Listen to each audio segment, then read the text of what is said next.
नमस्कार। आज हम कुछ दस्तावेज़ों और लेखों पर बात कर रहे हैं। ये दिखाते हैं कि भारत में जाति का मुद्दा कितना गहरा है और ख़ासकर आप देखें तो दलित समुदाय के संघर्ष आज भी कैसे जारी हैं। जी। संविधान तो कहता है सब बराबर हैं, लेकिन ज़मीन पर जो दिखता है वो कुछ और है। तो चलिए आज इन्हीं स्रोतों के ज़रिए इस मुद्दे को थोड़ा और समझने की कोशिश करते हैं। हम्म। ये जो वर्ण व्यवस्था है हजारों साल पुरानी, समाज को ऊंच नीच में बांटा जिसने जन्म के आधार पर, उसकी छाया तो आज भी है। बिल्कुल है। और दलितों को बहुत लंबे समय तक बुनियादी अधिकार भी नहीं मिले। फिर डॉक्टर अंबेडकर आए, संविधान बना, कानूनी बराबरी मिली। जी हाँ, पर समाज की सोच वो पूरी तरह क्यों नहीं बदली, ये सवाल उठता है।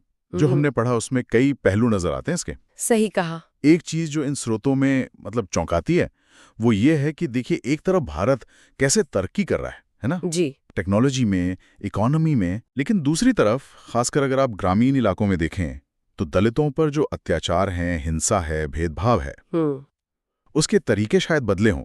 तरीके बदले हैं, हाँ। हाँ। पर वो खत्म नहीं हुआ है। हाँ। कई दस्तावेजों में तो बहुत ही परेशान करने वाले उदाहरण हैं। हाँ, बिल्कुल। कहीं पढ़ा कि ऊंची जाति के कुएं से पानी ले लिया तो पिटाई हो गई या हत्या तक हो गई। कहीं घोड़ी पर बारात नहीं निकालने दे रहे, कहीं बस शक के आधार पर सरेआम बेइज्जती।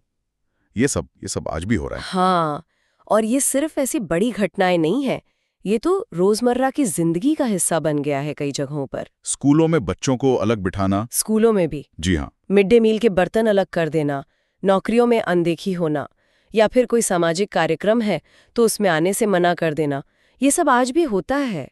रिपोर्टें भरी पड़ी हैं इन बातों से।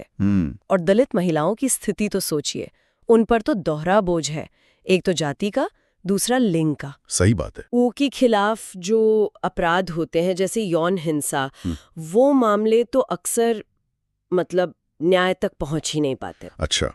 या अगर पहुंच भी गए तो उन्हें गंभीरता से नहीं लिया जाता। ये एक बहुत बड़ी समस्या है।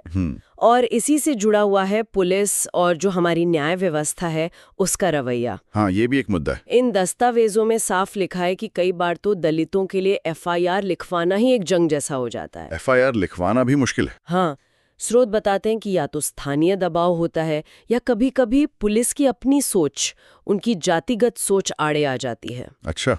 और कई बार तो उल्टा पीड़ित को ही कटघरे में खड़ा कर दिया जाता है, या फिर अगर आरोपी दबंग है, पहुंच वाला है, तो जांच ढीली पड़ जाती है और वो लोग आसानी से बच निकलते हैं। आंकड़े भी यही दिखाते हैं, SC/ST एक्ट में सजा मिलने की दर काफी कम है। ये तो चिंता की बात है। हाँ, लेकिन फिर वही सवाल आता है कि कानून तो है। हाँ, कानून है। संविधान का